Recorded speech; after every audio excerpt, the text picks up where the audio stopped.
हम्म, तो आज हम चैप्टर फर्स्ट पढ़ रहे हैं। चैप्टर फर्स्ट कौन सा है? अष्टांग हृदय का चैप्टर फर्स्ट है। आयुष्कामीय अध्याय। आयुष्कामीय अध्याय किसका नाम है? अष्टांग हृदय के फर्स्ट चैप्टर का। और चरक के फर्स्ट चैप्टर का क्या नाम है? दीर्घन जीवितीय अध्याय। ठीक है, तो दीर्घ जीवन की इच्छा करना और आयु की कामना करना ऑलमोस्ट सिमिलर प्रयोजन को दर्शाता है। दोनों के फर्स्ट चैप्टर्स के यही नाम है। तो मतलब आयुर्वेदा किस पे फोकस कर रहा है? लॉन्जिविटी पे फोकस कर रहा है, देन हेल्थ पे फोकस कर रहा है, देन डिजीज की प्रिवेंशन पे फोकस कर रहा है, फिर उसकी ट्रीटमेंट पे, अगर हो गया है प्रिवेंट नहीं कर पाए तो देन ट्रीटमेंट का मेंशन करता है। तो सबसे फर्स्ट क्या प्रायोरिटी है? आयु की वृद्धि और हेल्दी स्टेट को मेंटेन करना। ठीक है, तो राग आदि रोगान सत्तानुशक्तान शेषकाय प्रस्थितान शेषान औत्सुक्य मोह रतिदान जगान यो अपूर्व वैद्य नमोस्तु तस्मै। इसमें क्या कहा है? राग आदि जो रोग हैं, जैसे जितने भी हमने मेंटल डिसऑर्डर्स पढ़े थे या धारणीय वेग पढ़े थे, उसमें क्या था? धारणीय वेग थे, या फिर जो पाप कर्म में हमने मानसिक पाप कर्म पढ़े, उसमें क्या था? राग द्वेष, मात्सर्य, क्रोध, किसी के प्रति ज्यादा ही किसी चीज के प्रति ज्यादा ही लालची हो जाना, या किसी के प्रति ज्यादा फेवरेटिज्म करना, लोभ करना, मोह करना, और किसी के धन की इच्छा करना, कुछ चीज चोरी करना चाहना, या फिर दूसरे को नुकसान पहुंचाना, ये सारे क्या हैं? धारणीय वेग है जिसको धारण करना चाहिए, और जो रोग के रूप में, मानसिक रोग के रूप में खुद को प्रवृत्त करते हैं, मतलब दर्शाते हैं। तो जो राग आदि रोग हैं और सतत अनुशक्ता नाम अशेषकाय, सतत अनुशक्त संबंध में रहते हैं, अशेषकाय होल ऑफ द बॉडी में, बॉडी में एक भी ऐसा अंश नहीं होता जो शेष रहे।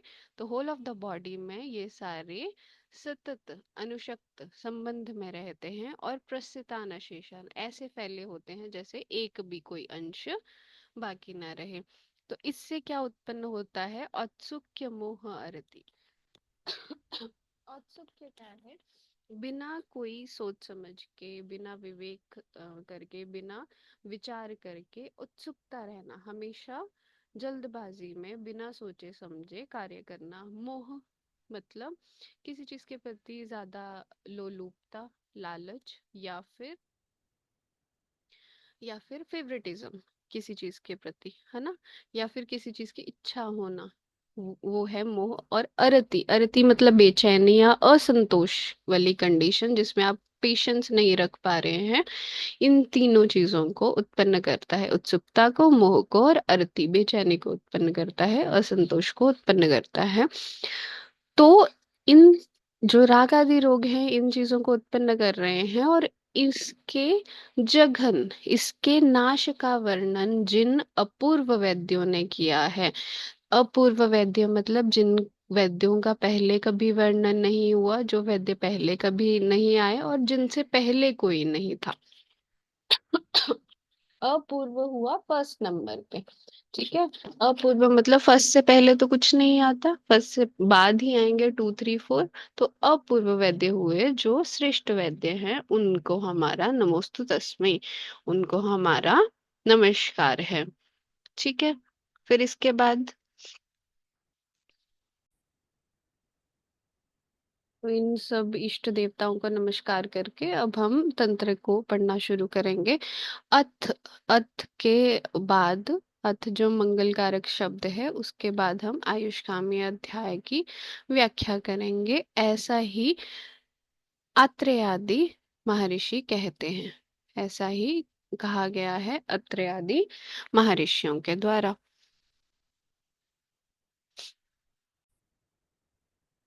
उसके बाद आता है आयुर्वेद का प्रयोजन, जो कहा गया है आयु काम्यमानेन धर्मार्थ सुख साधनम आयुर्वेद उपदेशेषु विधेय परमाननम। ठीक है, जो धर्म, अर्थ और सुख, ये जो तीन चीजें हैं, धर्म, अर्थ और सुख। सुख मतलब जो हेल्दी स्टेट है, या फिर तात्कालिक सुख, या फिर उत्तरकालिक सुख। उत्तरकालिक सुख हुआ मोक्ष की स्टेट, एंड तात्कालिक सुख हुआ हेल्दी स्टेट। तो इन तीनों चीजों का प्राप्ति का जो साधन है वो क्या है? आयु है। ये तीनों चीजों को हम तभी प्राप्त कर सकते हैं, धर्म के कार्य तब कर सकते हैं, अर्थ की प्राप्ति तब कर सकते हैं, सुख का साधन तब कर सकते हैं, अगर हमारे पास आयु होगी। ठीक है। तो उस आयु की कामना करने वाला जो पुरुष है वो आयुर्वेद के उपदेशों को बहुत ही आदर से, परम आदर से उन उपदेशों को पालन करना चाहिए या सुनना चाहिए। ठीक है। फिर इसके बाद आता है इसके बाद आयुर्वेद अवतरण की बात आती है। आयुर्वेद अवतरण में क्या है? सबसे पहले ब्रह्मा जी को स्मृत्वा, ब्रह्मा जी को आयुषो वेद, जो आयुर्वेद है उसका ज्ञान होता है, आयुर्वेद का स्मरण करते हैं वो। और उसके बाद दक्ष प्रजापति को ये आयुर्वेद का ज्ञान देते हैं, विदाउट एनी, उसमें कोई भी त्रुटि के बिना, और विदाउट एनी चेंजेस उसको डायरेक्टली ब्रह्मा जी किसको देते हैं? इस ज्ञान को ब्रह्मा जी को पहले स्मरण होता है और उसके बाद ये ज्ञान देते हैं दक्ष प्रजापति को। दक्ष प्रजापति से ने अश्विनी कुमारों, तो अ, अश्विनौ, तो दो अश्विनी कुमार थे, जो जुड़वा भाई थे और जो वैद्य थे, दो अश्विनी, इसलिए अश्विनौ से दोनों को डिनोट किया है। तो दक्ष प्रजापति से किसको ज्ञान गया? अश्विनी कुमारों को, जो जिनका क्या नाम था? नास्ते और दस्त्र। नास्ते और दस्त्र किसका नाम था? अश्विनी कुमारों का। ठीक है। फिर उसके बाद अश्विनी कुमारों से किसको गया? सहस्राक्ष। सहस्राक्ष किसको बोलते हैं? इंद्र जी को। इंद्र जी को ये अश्विनी कुमारों से ज्ञान गया। फिर उसके बाद अत्रि पुत्र, उसके बाद किसको गया? अत्रि पुत्रों को गया। और अत्रि पुत्र से हम क्या समझ सकते हैं? जितने भी आत्रेय आदि जो शिष्य थे, जैसे कौन कौन हो गए? अत्रि आदि, अत्रि पुत्र मतलब आत्रेय, धन्वंतरी, निमि, काश्यप आदि। मुख्य ये हुए आत्रेय, जो मेडिसिन के साइड पे देख सकते हैं, धन्वंतरी जो सर्जिकल साइड पे देख सकते हैं, निमि आचार्य हैं, काश्यप जो पीडियाट्रिक्स का बताते हैं। ठीक है। तो ये इन सबको क्या बोलते हैं? अत्रि पुत्र। और इन्होंने किससे ज्ञान प्राप्त किया? सहस्राक्ष इंद्र से। और आत्रेय आदि ने आगे अपने अपने शिष्यों को दिया। जैसे धन्वंतरी के शिष्य थे सुश्रुत, पौष्कलावत, औपधेनव। आत्रेय के शिष्य थे अग्निवेश, भेल, जतुकरण, पराशर, हारित। ठीक है। तो इन्होंने आगे जो जैसे जो अग्निवेश को दिया, तो अग्निवेश ने जो तंत्र बनाया, दैट इज चरक संहिता। उसके आगे जो प्रतिसंस्कर्ता हुए वो चरक हुए। और धन्वंतरी ने सुश्रुत को दिया, तो उन्होंने आगे अपने अपने जितने शिष्य थे उन्होंने अपने तंत्र बनाए। तो उसमें से ज्यादा प्रचलित चरक संहिता और सुश्रुत संहिता और वाग्भट संहिता रही। ठीक है। तो ये 5 मार्क्स का आयुर्वेद अवतरण आ सकता है। उसके बाद एक इम्पॉर्टेंट कंसेप्ट आता है कि जो ये अष्टांग हृदय है, क्या है? अष्टांग हृदय जो हम अभी पढ़ रहे हैं, उसका विशिष्ट क्या है? हर बुक का, हर तंत्र का कोई स्पेसिफिक लक्षण होता है। तो इसका विशिष्ट है तेभ्यो अति विप्रकीर्णेभ्यो। अति विप्रकीर्ण मतलब बहुत ज्यादा ज्यादा जो चीजें इधर उधर अलग अलग तंत्रों में फैली हुई थी, उसको क्या किया? उसका विक्षिप्त रूप में उसको सारतर करके और समराइज करके, और जो उच्चतम उनमें से जो बेस्ट बेस्ट चीज थी उसको सारतर रूप में, समराइज फॉर्म में इस अष्टांग हृदय में संग्रहित किया। और एक और क्वेश्चन आता है कि नाति संक्षेप विस्तरम किस ग्रंथ के लिए बोला है, तो नाति संक्षेप विस्तरम किसके लिए बोला है? न अधिक संक्षेप में है, ना संक्षेप में है, और ना ही ज्यादा विस्तार में है। इससे क्या होता है, विस्तार में जो बुद्धिमान लोग होते हैं उनका पढ़ने में टाइम वेस्ट होता है या फोकस्ड अप्रोच नहीं रहती। और नात ही संक्षेप है, अगर कोई मूर्ख व्यक्ति भी उसको पढ़ रहा है तो इतना तो कम से कम उसमें डाटा है कि वो उसको समझ पाए। ठीक है, तो मूर्ख और विदुषा दोनों के लिए है, और इसलिए नाति संक्षेप नाति विस्तरम इसको कहा गया है। और अति विप्रकीर्णे पे जो फैले हुए थे इधर उधर चीजें, उसको सारतर रूप में उच्च जो उत्तम भाग था उसको ग्रहण इकट्ठा किया है। उसके बाद जो रविदत्त त्रिपाठी की बुक है उसमें आयुर्वेद अवतरण का एक चार्ट फॉर्म होगा।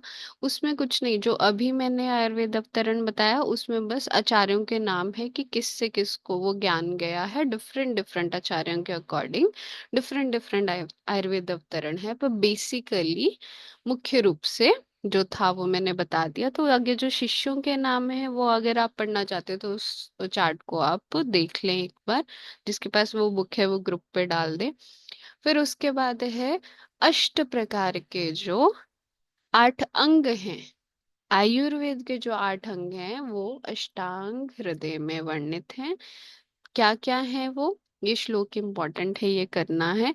काय बाल गृह ऊर्ध्वांग शल्य दंष्ट्रा जरा वृषान अष्टावंगानि तस्याहुश्चिकित्सता चिकित्सा येषु संश्रिता। काय चिकित्सा मेडिसिन का पार्ट, बाल पीडियाट्रिक्स का पार्ट, गृह ग्रह भूत विद्या आदि इसमें आ सकता है, और ऊर्ध्वांग शालाक्य ईएनटी आई के डिसऑर्डर, शल्य सर्जिकल, एंड दंष्ट्रा विष चिकित्सा पॉइजनिंग टॉक्सिकोलॉजी फोरेंसिक इसमें आएगा। और जरा जीरियाटिक जो बूढ़ों के डिजीज होते हैं, या फिर आयु को और बढ़ाने के जो उपाय हैं रसायन आदि, वो जरा में आएगा। और वृषान वृषान आएगा फर्टिलिटी आदि की कंडीशन, या फिर वाजीकरण वृषता को वीर्यता को इंक्रीज करने के लिए जो है वो इसमें आएंगे। तो कौन कौन से हैं? काय बाल गृहोर्ध्वांग शल्य दंष्ट्रा जरा वृषान अष्टावंगानि तस्याहु चिकित्सा येषु संश्रिता। इन 8 चीजों का, इन 8 अंगों में जो ट्रीटमेंट होती है, चिकित्सा होती है, या फिर जो व्याधि को प्रतिकार करने की जो चीजें हैं उसका संश्रिता, उसको संश्रय इकट्ठा किया गया है इन 8 अंगों में, जो कि आयुर्वेद के अंग हैं, जो वर्णन किए हैं किसने? वाग्भट ने। उसके बाद अभी तक तो आप इतनी बार पढ़ चुके हैं, ये इंट्रोडक्शन ही है उसका, कि वात पित्त और कफ तीनों दोष हैं। कौन से दोष हैं? शारीरिक दोष हैं। वात पित्त कफश्चेति त्रयोदोषा समासता, ये तीनों मिलकर शारीरिक दोष हैं। और ये दोष जब विकृत होते हुए देह को नष्ट कर देते हैं, और अगर अविकृत, अविकृत मतलब नॉर्मल स्टेट प्राकृत अवस्था में क्या करते हैं, ये साम्य अवस्था में शरीर की वृद्धि करते हैं, वर्तन करते हैं, शरीर का पालन करते हैं। तो विकृत अवस्था में देह घनंती, विकृत अविकृत, ठीक है, अविकृत अवस्था में ते वर्त्यंती, वर्त्यंती मतलब इसका पालन करते हैं, देह की वृद्धि करते हैं, देह को चलाते हैं, देह मतलब शरीर को चलाते हैं, और देह का नाश कर देते हैं अगर ये विकृत हो जाए। ठीक है, तो वात पित्त कफश्चेती त्रयोदोषा समासता विकृता अविकृत देहम घनंती ते वर्त्यंती च। इनमें से जितने भी श्लोक हैं वो जितने याद कर सकते हैं उतने करें। ठीक है, तो ये इसकी वर्णन भी मिल गया वात पित्त कफ का, और उसका इम्पोर्टेंस महत्व भी यहाँ पे दे दिया गया है।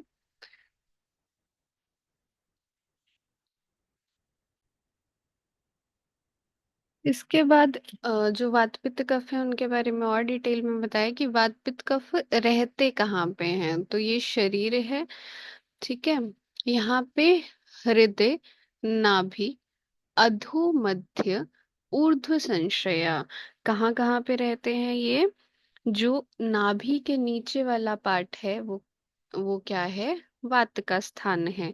जो हृदय और नाभि के मध्य का स्थान है वो पित्त का स्थान है। यहाँ पे सारा पाचन होता है।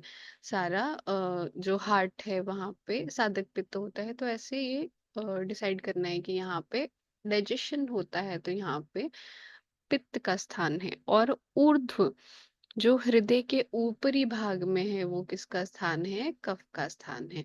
ठीक है, तो ऐसे ये याद रखना है। ते व्यापिनोपि, अब इसकी लोकेशन बता दी। हृदय, नाभि, अधो। अधो में क्या है, वात। मध्यो, दोनों के मध्य क्या है, पित्त। और ऊर्ध्व, ऊर्ध्व में क्या है, हृदय के ऊपर क्या है, कफ का स्थान है। उसके बाद है वयो अहोरात्र भुक्तानाम ते अंत मध्यादिका क्रमात्। ये बीच में ये टीका होगा, ये अभी के लिए आप रहने दीजिए, मेन श्लोकों पे फोकस करिए। ठीक है, तो इसमें वात पित्त कफ का वय के अकॉर्डिंग, वय के अकॉर्डिंग, अहोरात्र के अकॉर्डिंग, अहोरात्र मतलब दिन और रात, और भुक्ता नाम, भुक्ता नाम मतलब खाना आदि, खाने के अकॉर्डिंग। इसमें वात पित्त कफ कब होता है, अंत मध्य आदि का क्रमात्, क्रम से वय के अंत में, मतलब जब एल्डर हो जाते हैं, वृद्ध अवस्था आती है तो वात है, जब जवानी है तो पित्त है, युवा है तो पित्त है। और कफ कब है, आदि में, जब बाल अवस्था है। वैसे ही अगर अहोरात्र दिन के अंत में वात का वृद्धि होती है, दिन के शुरू में सुबह सुबह के टाइम पे कफ वृद्ध रहता है, और सूर्य जब दोपहर का टाइम होता है तो पित्त वृद्ध रहता है। वैसे ही रात्रि के अंत में वात होता है, रात्रि के मध्य में पित्त होता है, और रात्रि के आदि में जब इवनिंग का टाइम रहता है उस टाइम पे कफ वृत्त रहता है। वैसे ही खाने के टाइम पे, खाने के अंत में जब खाना खाते हैं आदि में, तो कफ सेलेवेशन होता है अंदर, जो प्रॉपर, जैसे अन्न को गीला करने के लिए कफ की आवश्यकता होती है। और फिर उसके बाद जब डाइजेशन प्रोसेस चलता है 2-3 घंटे, उसमें क्या है, पित्त की अधिकता होती है। और जब ये डाइजेशन हो जाता है तो क्या वृद्ध होता है, जब पेट खाली हो जाता है या आगे फॉरवर्ड हो जाता है, सब एब्जॉर्ब हो गया है, डाइजेस्ट हो गया है, तो उसके बाद वात की अधिकता रहती है। ठीक है, ऐसे करके ये स्थान और इसका बताया है। अगर वात पित्त कफ का अग्नि के साथ क्या प्रभाव होता है, या अग्नि के साथ क्या उसका रिलेशन है, तो क्या बोला है, तेर भवित। ते किसको बोला है, वात पित्त कफ जो 3 दोष हैं उनसे कैसी अग्नि होती है, विषम अग्नि, तीक्ष्ण अग्नि और मंद अग्नि हो जाती है।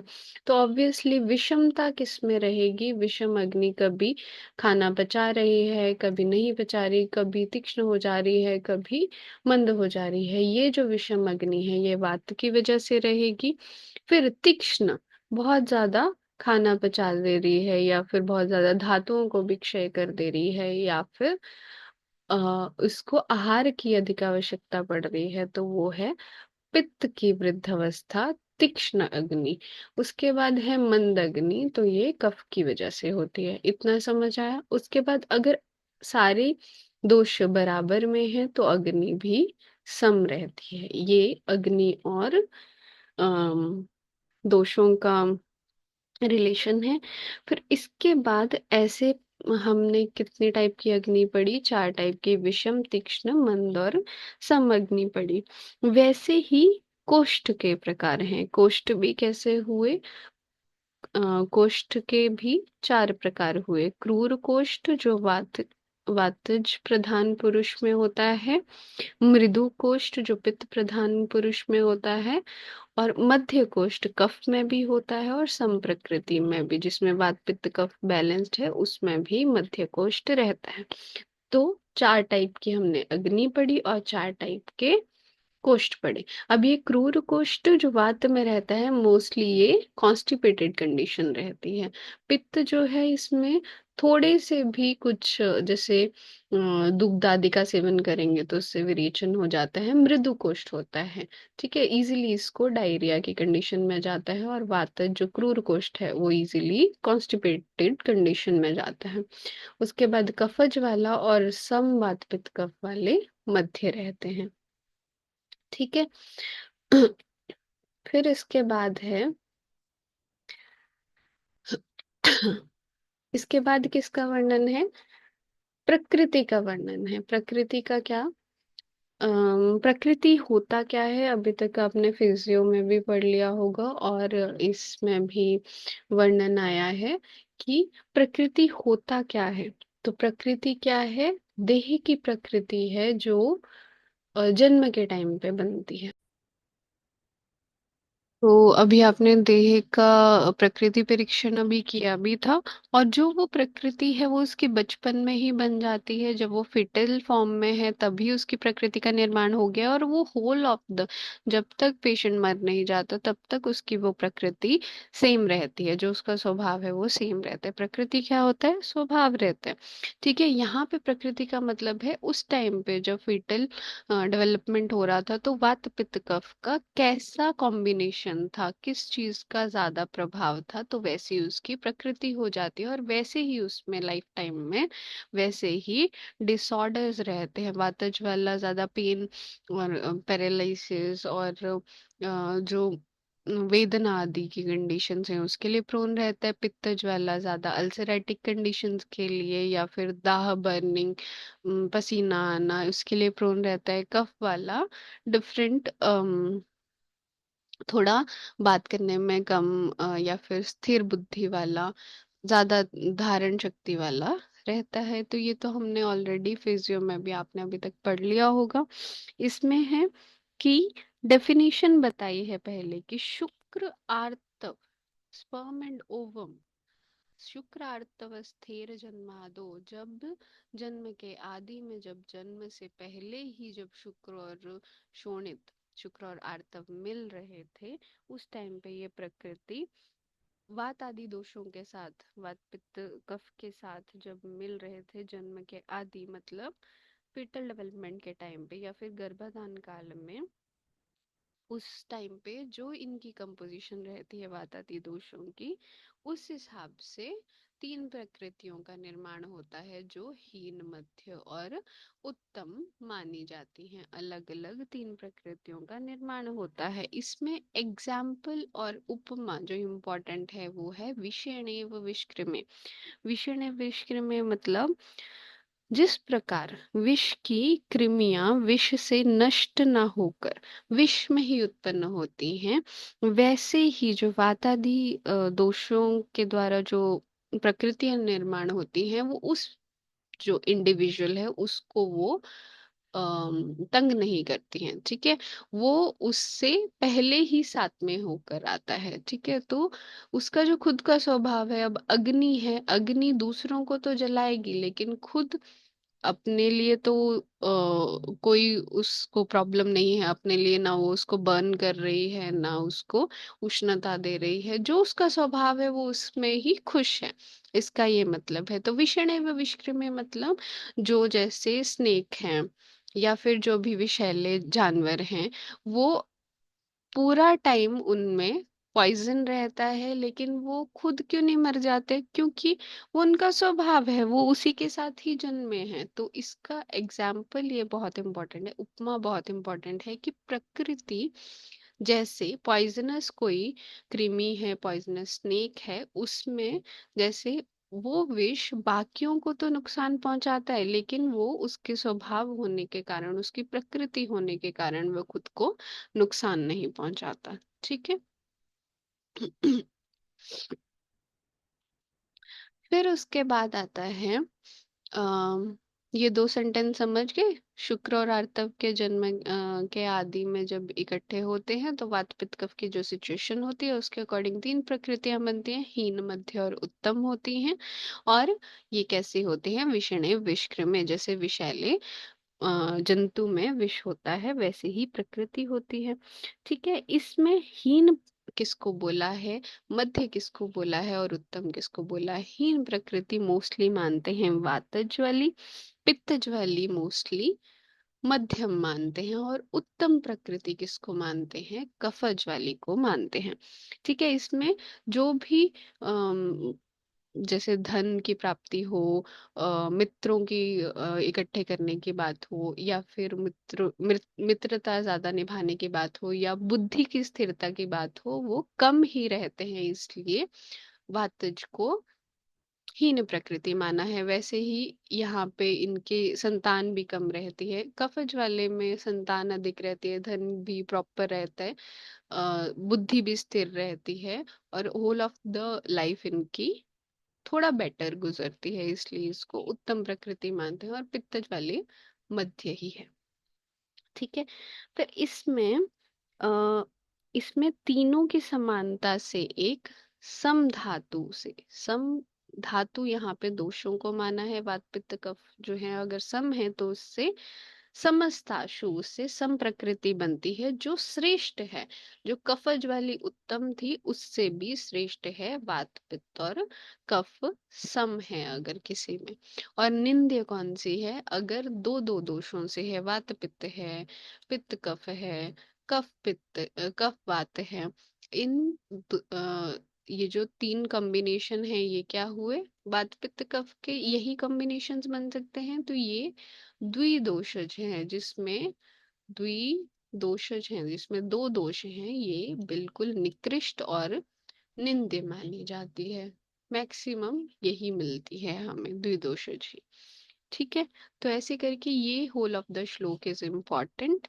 शुक्रार्तवस्थिर जन्मादो विषणेव विष्कृमे तेश्च तिस्र, तिस्र प्रकृति, तीन प्रकृति, हीन, मध्य, उत्तमा पृथक, समधातु समस्ताशु श्रेष्ठा, निंद्या, द्विदोषजा। ठीक है, ऐसे करके ये श्लोक अगर आप याद कर सकें तो करें, और इम्पोर्टेंट है, करना ही चाहिए। के बाद थोड़ा और फिर इन्होंने दोषों का ही स्वरूप बताया है। क्या स्वरूप है? जैसे वात है, वात होता क्या है अगर कोई पूछे तो उसका स्वरूप बताया, उसके लक्षण बताया, जिससे हम पहचान सके कि वो वात है। वात कैसा रहता है? रुक्ष रहता है, लघु हल्का रहता है, ठंडा शीतता युक्त रहता है, खर खुरदरा मतलब स्मूथ नहीं रहता, स्मूथ रहेगा तो स्निग्ध हो जाएगा, है ना। तो रुक्षता और खरता से इसको समझना है। और सूक्ष्म रहेगा, कहीं भी छोटे छोटा सा एक छेद भी होगा तो वहां से भी बात निकल सकता है। ठीक है, तो सूक्ष्म से सूक्ष्म जगह पर भी जाने का इसमें गुण रहेगा। चल हमेशा ही गतिमान रहेगा, हमेशा, तभी जो इसके सिम्टम्स हैं, ये वाले जो पुरुष हैं, ये विषमता, ये अग्नि को भी कभी बढ़ा देगा, कभी कम कर देगा, हमेशा एक जगह पे नहीं रहेगा। अगर बढ़ा हुआ है तो कम होगा, कम होगा तो बढ़ेगा।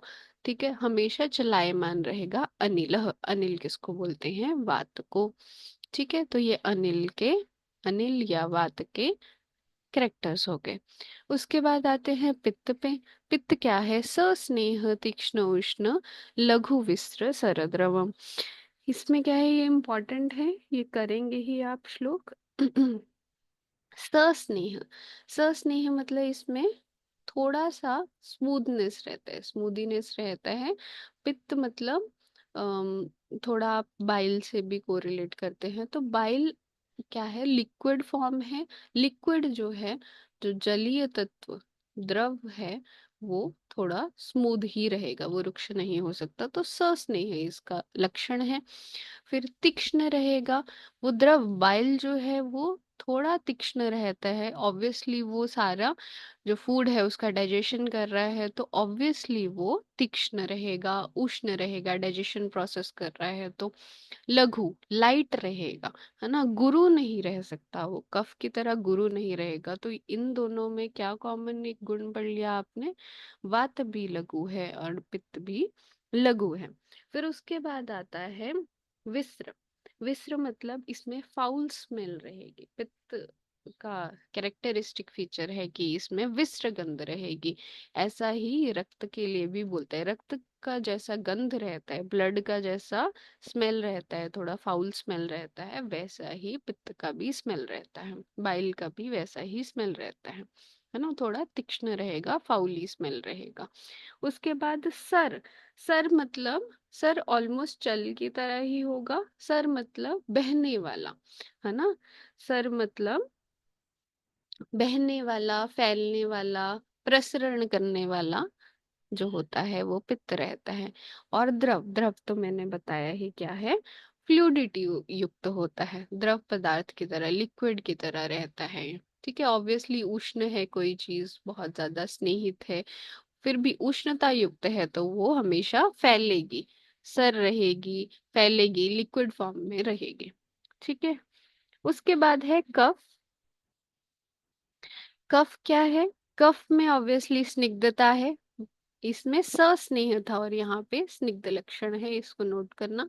फिर ये शीत है, यहाँ पे भी शीत था, ये उष्ण है। ये उष्ण है।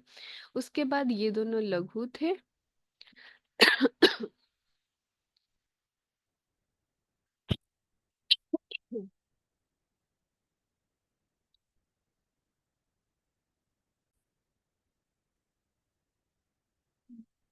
ठीक है, तो अभी कहाँ थे हम? गुरु है ये, मंद रहेगा, जैसे ये तीक्ष्ण अपने कार्य करेगा, कफ जो है थोड़ा मंदता युक्त रहेगा। ठीक है। इसमें मतलब मंद गति से कार्य करेगा, थोड़ी डलनेस इसमें रहेगी, जैसे अगर मूव भी कर रहा है तो धीरे धीरे मूव करेगा, कफ जो है वो धीरे धीरे मूव करेगा। इसमें सिलेक्शन का एक चिपचिपापन, चिकनापन इसमें रहेगा। ठीक है। मृत्सन, मृत्सन मतलब अगर मृत्सन एक क्वालिटी है विस्केट, विसिडिटी। तो इसमें क्या है? जब जैसे उंगलियों के बीच में मसला जाएगा तो ये थोड़ा अम, थोड़ा जैसे कफ होता है ना, वैसा रहेगा, थोड़ा फ्लोई भी रहेगा और मसला भी नहीं जाएगा और थोड़ा सा चिपचिपा रहेगा, दैट इज विसिडिटी। क्या है ये? रित्सन। फिर स्थिरता युक्त रहेगा, है ना, बाकी सारे चल था, सर था, द्रव था, लिक्विडिटी था, फ्लोई था, वात और पित्त, कफ जो है वो स्थिर रहेगा। इसके बाद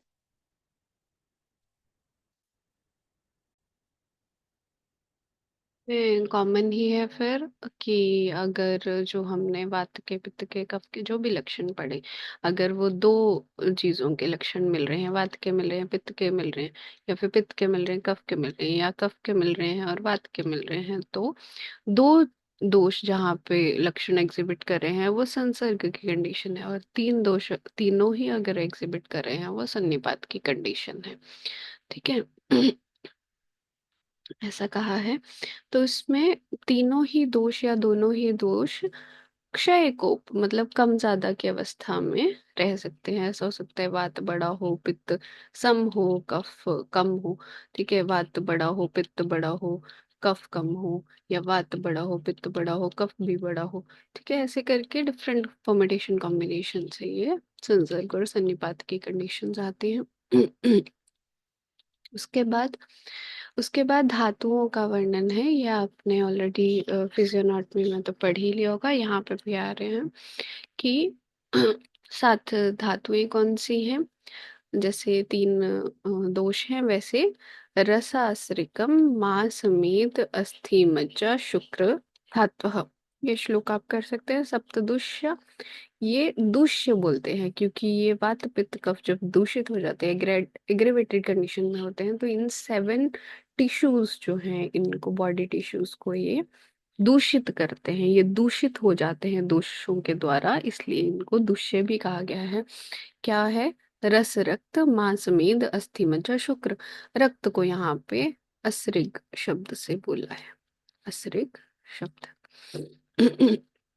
वैसे ही तीन मल हैं, मूत्र, शकृत, स्वेद आदि। ठीक है।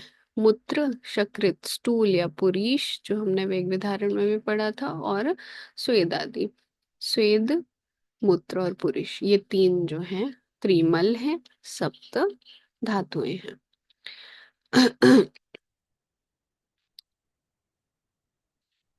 फिर इसके बाद आता है, इसके बाद यही है कि वृद्धि समाने सर्वेषां विपरीतेर विपर्य। ठीक है। इसमें क्या बोला है कि जैसे फर्स्ट चैप्टर चरक में भी आपने पढ़ा होगा, जो समान भाव है, जैसे वात के जो लक्षण पड़े वैसा ही लक्षण युक्त अगर हम आहार खा रहे हैं, विहार कर रहे हैं, तो वात बढ़ जाएगा। पित्त को बढ़ाने वाली अगर चीजें खा रहे हैं तो पित्त बढ़ जाएगा। कफ को बढ़ाने वाले खा रहे हैं तो कफ बढ़ जाएगा। उसके विपरीत अगर आचरण कर रहे हैं तो इन तीनों का ही क्षय हो जाएगा, ऐसे कहा गया है।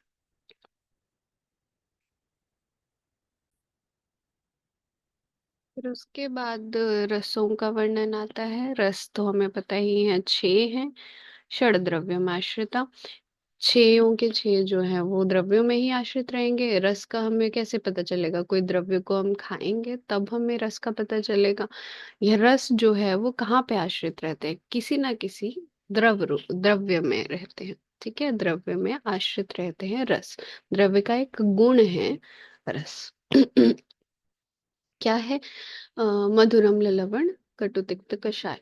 ठीक है। तो इसमें सीक्वेंस इंपॉर्टेंट है। जैसे हम मधुरम लवण कटु तिक्त कषाय पढ़ते हैं, वाग्भट में मधुर स्वादु को बोला है। स्वादु, मधुर सेम सेम। स्वादु, अम्ल, लवण। कटु, कटु का बाद में वर्णन किया है। कटु को किस शब्द से वर्णन किया है? उष्ण। तो इन्होंने क्या कहा है? मधुर अम्ल लवण, स्वादु अम्ल लवण, तिक्त उष्ण कषाय का, तिक्त कटु कषाय का। सेम ही है, बट कटु का वर्णन बाद में किया है। और किस शब्द से किया है? उष्ण शब्द से किया है। इंपॉर्टेंट है यथापूर्वम बलावह।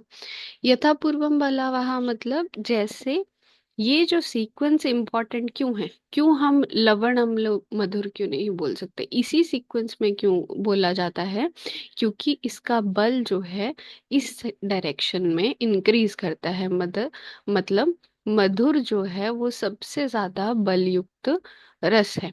जैसे जैसे कोई धातु का क्षय हो रखा है, या फिर कोई कोलैप्स हो रहा है, कोई मूर्छित व्यक्ति है ना, जिसको चक्कर आ रहे हो, तो उसको ग्लूकोज मिला के देते हैं, मीठा चीनी मिला के देते हैं।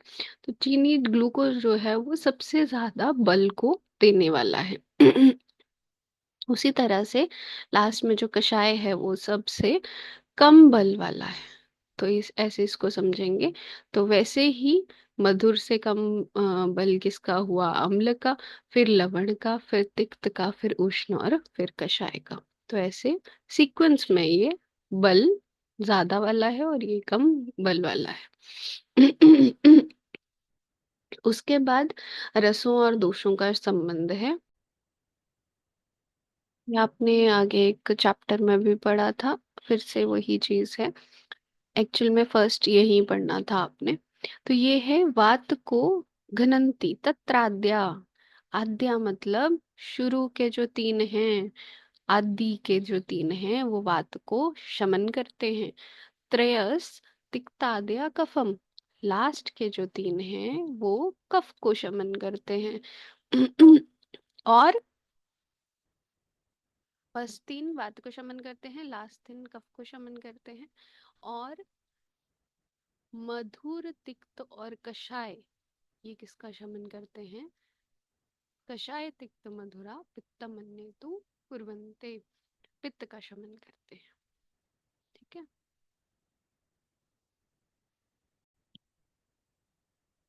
ऐसे ही तीन कंसेप्ट है। इसमें द्रव्य की बात आती है तो तीन जो द्रव्य हैं, तीन टाइप के द्रव्य बताए गए हैं। द्रव्य कैसा हो सकता है? या फिर वो दोषों को शमन करेगा, कम करेगा, या दोषों को कुपित करेगा, या फिर जो हेल्दी स्टेट है उसको मेंटेन करेगा, है ना। ये तीन ही हो सकते हैं, या शमन करेगा, या कोपन करेगा, या स्वस्थ को जो सम अवस्था है उसको बैलेंस करके रहेगा। फिर द्रव्यों का दो टाइप का वीर्य होता है, दो टाइप की पोटेंसी होती है जो वो होल्ड कर सकता है। या फिर वो हॉट पोटेंसी वाला होगा, या फिर कोल्ड पोटेंसी वाला होगा, या फिर उष्ण वीर्य होगा, या फिर शीत वीर्य होगा। ठीक है। वैसे ही तीन टाइप के विपाक हैं। विपाक तीन टाइप के कौन से हैं? जो स्वादु, अम्ल और कटु, ये आप देखेंगे ये रस ही है ना, रस के ही नाम है। तो विपाक होता क्या है? विपाक है जो रसों पे जब जठर अग्नि का संयोग होगा, तो जो भी केमिकल चेंजेस होंगे, जैसे आपने मधुर रस खाया, अम्ल रस खाया, कटु रस खाया, तिक्त खाया, जो छह रस खाए आपने, मधुरम लवण कटु तिक्त कषाय, उस पे जब डाइजेस्टिव फायर एक्ट करी, तो उसके बाद जो केमिकल चेंजेस होके जो अम, पक कर, विपाक मतलब विशेष पाक होकर जो प्रोडक्ट बनता है, दैट इज विपाक, जो बाद में अब्सॉर्ब होता है in different forms in the body. ठीक है। तो रसों पे विशेष पाक होकर हमें क्या मिलता है? विपाक। और वो कैसा होता है? स्वादु रहता है, मधुर रहता है, अम्ल रहता है और कटु रहता है। तो एक चीज तो आप याद रखें कि लास्ट के जो तीन रस थे, कटु, तिक्त और कषाय, 4, 5, 6 जो रस थे, उसका विपाक रहता है कटु। उस पे फायर एक्ट करेगी तो कटु रस बनता है। ठीक है। अम्ल रस का अम्ल ही विपाक बनता है। और जो फर्स्ट टू रस थे, मधुर और फर्स्ट और थर्ड जो रस था, मधुर और लवण, इसका विपाक मधुर ही बनता है। ठीक है। ऐसे करके इसको तीन कंसेप्ट यहाँ पे बता दिए, पोटेंसी बता दी, विपाक बता दिया, और द्रव्य तीन टाइप के यहाँ पे वर्णन कर दिए।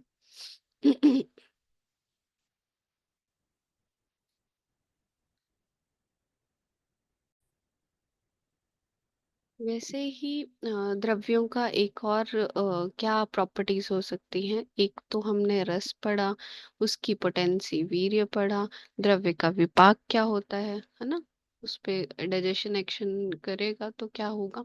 उसके बाद है एक और कंसेप्ट जो द्रव्य होल्ड करके रखता है, दैट इज गुण। द्रव्य 20 गुणों को होल्ड करके रख सकता है। एंड दीज 20 गुणास आर कॉल्ड गुरवादी गुण, जो आपने अभी इसमें भी चरक के फर्स्ट चैप्टर में भी पढ़ लिए हैं। ठीक है। तो इसमें श्लोक में जो बताया गया है वो 10 ही गुणों का वर्णन है, और लास्ट में श्लोक में क्या कह दिया? सविपर्या। ये जो 10 चीजें बताई, इसके विपरीत, जैसे 10 जो चीजें बताई उसके विपरीत होके 20 बन जाते हैं। तो 10 कौन सी चीजें हैं? जैसे गुरु है, तो गुरु हो गया हैवी।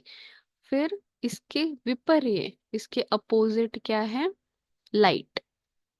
फिर मंद, गुरु हो गया हैवी, मंद हो गया, लघु हो गया लाइट।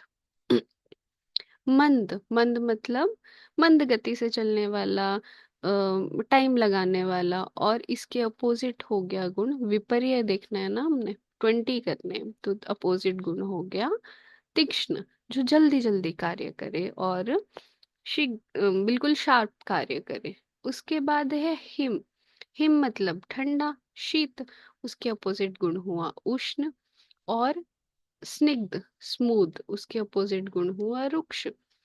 स्लक्षण, स्लक्षण मतलब चिकना, है ना। स्लक्षण मतलब थोड़ा सा फिसलने वाला, है ना, चिकना, वो भी स्मूथनेस की कैटेगरी में आता है। इसके अपोजिट गुण हुआ खर। और सांद्र, सांद्र क्या है? सांद्र मतलब थोड़ा सा गाढ़ा फॉर्म में, है ना।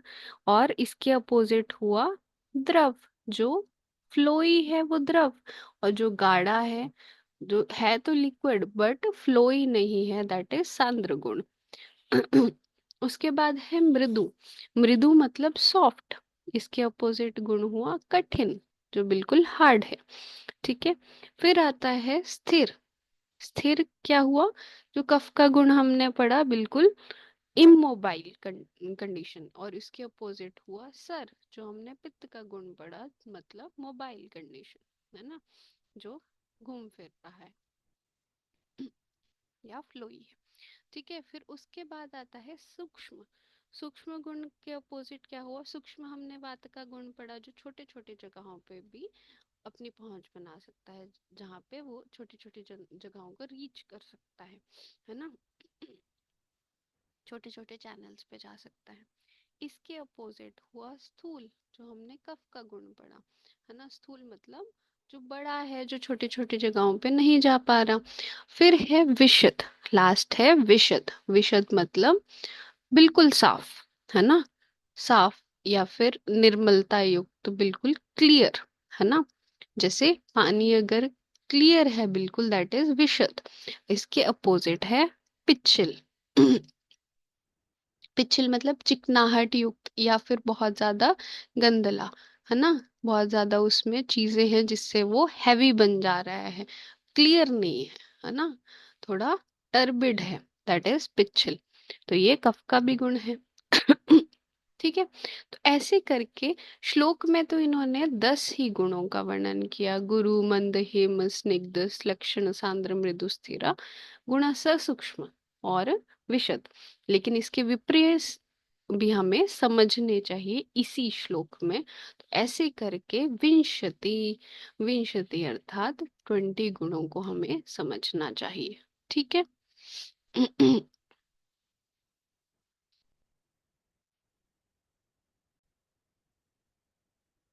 के बाद है रोगों का कारण और आरोग्य का कारण का वर्णन है।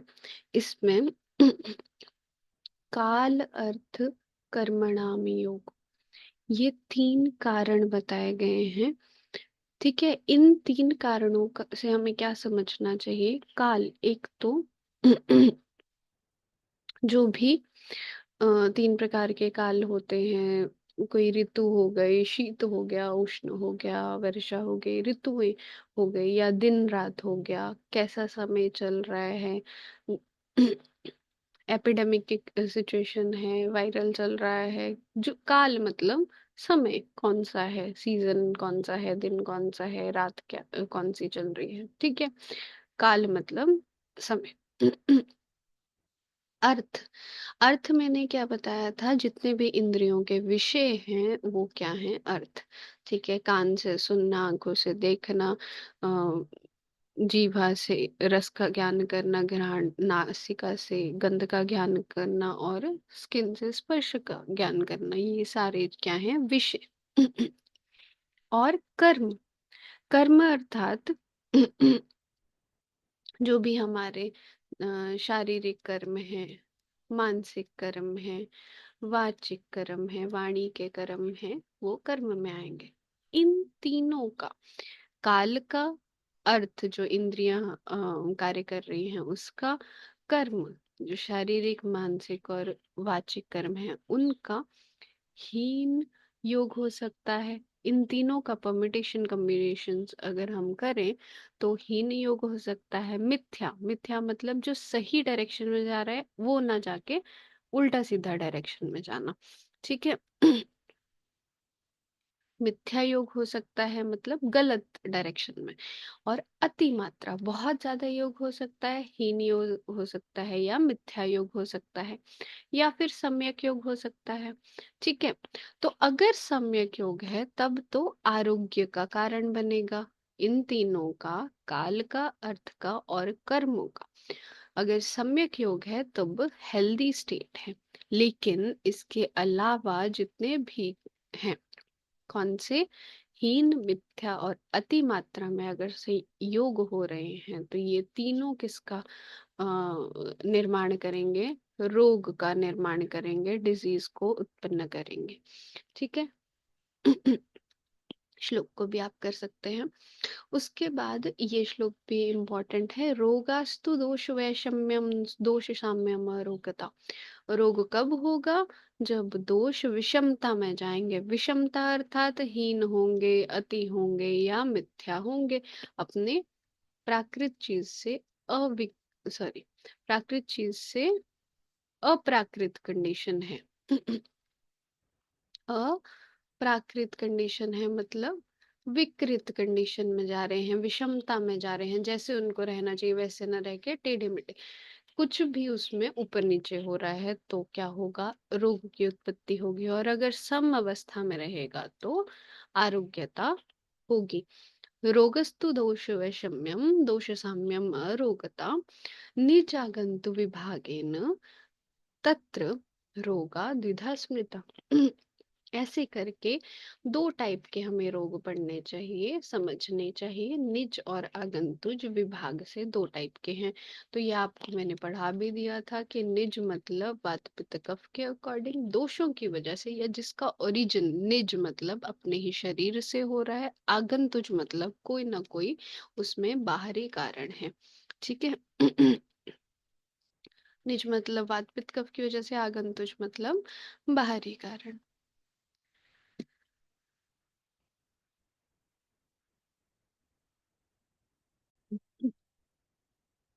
के बाद है रोग के अधिष्ठानों के बारे में बोला है। अधिष्ठान मतलब जहाँ पे चीज ठहर सके। तो दो अधिष्ठान है, या फिर शरीर में रोग ठहरेंगे या फिर मन में रोग ठहरेंगे। तो दो अधिष्ठान है। कितने अधिष्ठान है? दो ही अधिष्ठान है। उसके बाद है वात पित्त कफ, तो हमने कायिक पढ़ ही लिए थे। वैसे ही मानसिक भी दो दोषों का वर्णन किया है। कौन से हैं? रज और तम, दो मानसिक दोष हैं। वैसे ही सत्व था, तो सत्व क्या था? सत्व प्लस ये जो रज और तम है, ये तीनों को मिलके क्या बोलते हैं? मानसिक गुण या फिर त्रिगुण। लेकिन इसमें सत्व होता है प्योरेस्ट फॉर्म, है ना, जब खुद पे पूरा कंट्रोल है।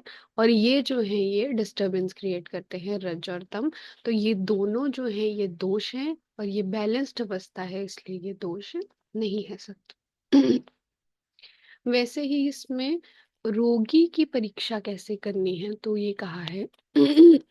पेशेंट आएगा, पेशेंट को आप कैसे परीक्षा कर सकते हैं? उसको कैसे एग्जामिन कर सकते हैं? उसको देख के, हमें देख के सिर्फ दर्शन मात्र से, जैसे वो पेशेंट एंटर हुआ है देखने से, कैसे गेट, कैसे चल के आ रहा है, कहाँ पे हाथ रखा हुआ है, पेन हो रही है तो ऑब्वियसली चिल्ला के आ रहा है, लेट के आ रहा है, चल के आ रहा है ना, या फिर किसी के सहारे से आ रहा है। तो दर्शन से भी बहुत सारी परीक्षा होती है। या फिर उसके स्किन का कलर क्या है, उसके आईज का कलर क्या है ना, उसको देखने में उसका ओज कैसा है ना, इम्यूनिटी कैसी है।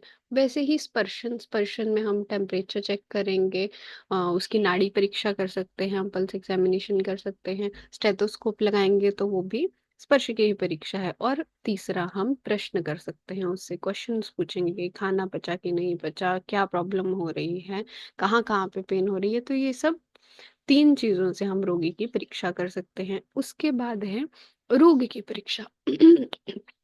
रोग की कैसे परीक्षा करेंगे? रोग की पांच टाइप से परीक्षा कर सकते हैं।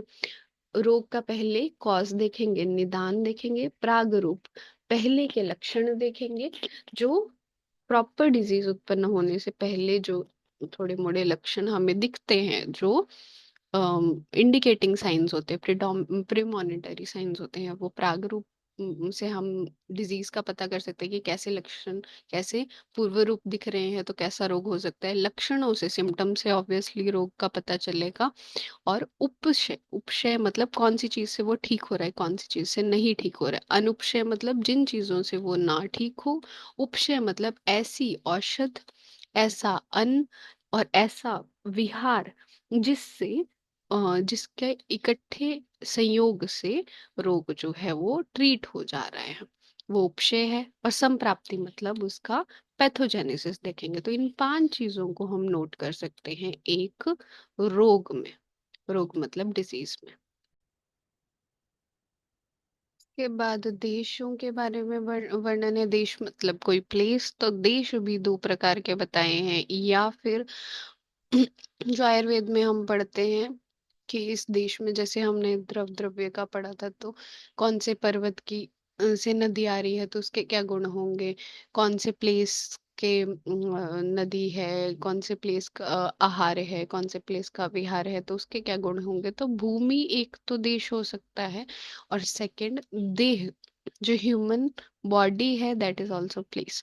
तो टू टाइप ऑफ देश जो है मेंशन किए हैं, एक है भूमि और एक है देह। छोटा सा कंसेप्ट है इसमें। फिर जो भूमि है उस हिसाब से मैं आपको बता चुकी हूँ कि जांगल जो है वो वात भूयिष्ठ होता है, आनूप कफ भूयिष्ठ होता है, और साधारण सम्मलम त्रिधा भूदेशा।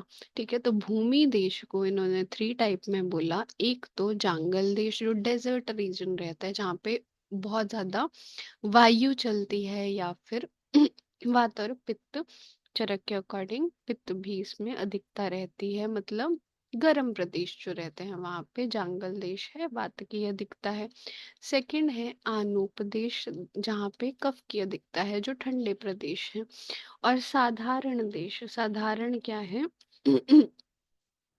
साधारण देश है जहाँ पे सारे दोष जो हैं सम अवस्था में रहते हैं। वहां पे बारिश भी होगी, ठंड भी होगी, गर्मी भी होगी, साधारण सब दो दो महीने के लिए रहते हैं।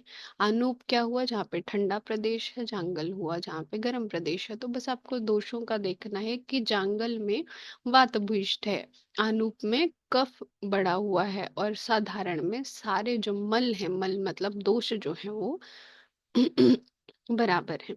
उसके बाद भेषज योगकृत, भेषज योगकृत काल। ठीक है, भेषज होता है औषध, मेडिसिन। ठीक है, मेडिसिन का जो भेषज है, जो औषध है, उसको कब कब प्रयोग कर सकते हैं? तो उसको कब मतलब किस टाइम पे, किस काल में? तो भेषज को सेवन करने का काल क्या है?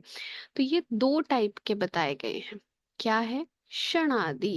क्षणादि अर्थात जो मैंने आपको ऋतुचर्या में भी बताया था कि एक मुहूर्त है, फिर प्रहर है, फिर रात दिन है ना। उसके बाद एक पक्ष है, 15 दिन का एक पक्ष है, और फिर दो पक्ष मिलके 30 दिन का एक महीना है, फिर 2 महीने मिलके एक ऋतु बनती है, फिर 3 ऋतुएं बन के एक अयन बनता है, दक्षिणायन और उत्तरायण।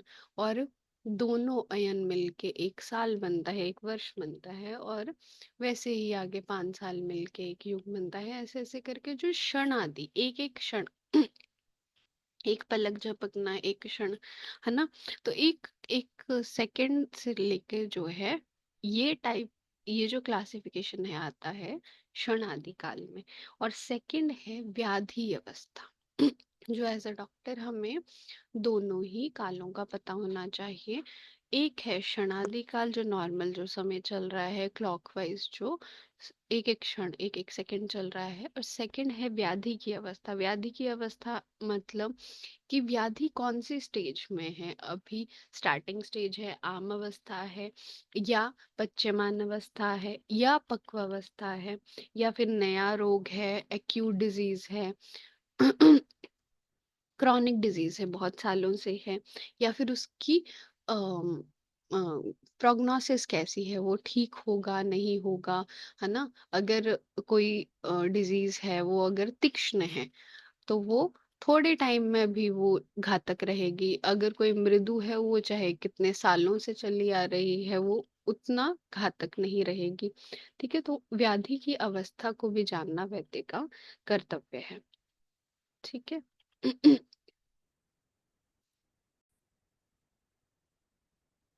औषधियां हैं, तो औषध मतलब भेषज, उसका काल हमने पढ़ लिया। तो दो टाइप की औषधियां भी पढ़ लेंगे। शोधन अर्थात जिसमें पंचकर्म आदि आता है, या फिर जिसमें शोधन मतलब बॉडी से ही बाहर निकाल दिए जाते हैं दोष। और सेकंड है शमन। शमन अर्थात विद इन द बॉडी उसको, दोषों को बैलेंस करने की कोशिश करते हैं। ये दो टाइप की औषध हो सकती है। फिर उसके बाद है शरीरजानां दोषाणां क्रमेण परमौषधम बस्ति वीरेको वमनम तथा तेलघृत मधु। इसमें क्या बोला है कि जो शारीरिक जो दोष है उसकी ट्रीटमेंट बताई है। जो शारीरिक दोष है उसका क्रम से बेस्ट औषध, परम औषध क्या है? वात की बस्ती, पित्त की विरेचन, कफ की वमन। बस्ती मतलब एनीमा थेरेपी, विरेचन मतलब उसको अधोमार्ग से दोषों को प्रवृत्त करना, लूज मोशंस कराना, और वमन मतलब ऊर्ध्व मार्ग से, मुख मार्ग से वमन, वॉमिटिंग इंड्यूस करना। वैसे ही तेल, घृत और मधु। तेल किसकी ट्रीटमेंट है? वात की। घृत से किसको जीता जा सकता है? पित्त को। और मधु मधुर होके भी कषाय गुण युक्त होके उष्ण इसका वीर्य रहता है, तो ये कफ को शांत करता है। तो शारीरिक दोषों मतलब वात पित्त कफ, तो इसकी बेस्ट ट्रीटमेंट बता दी गई बस्ती वीर्य को वमन और तेल, घृत और मधु।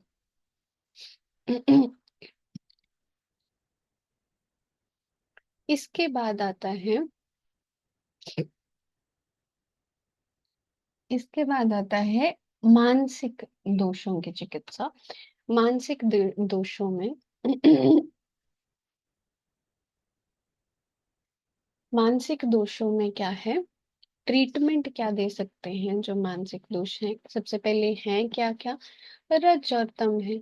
रज और तम, सत्व तो गुण है, सत्व तो बैलेंस स्टेट है, बट रज और तम दोनों मानसिक दोष हैं। और उसमें क्या ही ट्रीटमेंट कर सकते हैं? जब कोई मेंटल डिसऑर्डर हो गया, राजसिक या तामसिक कोई डिसऑर्डर हो गया है, तो उसमें धी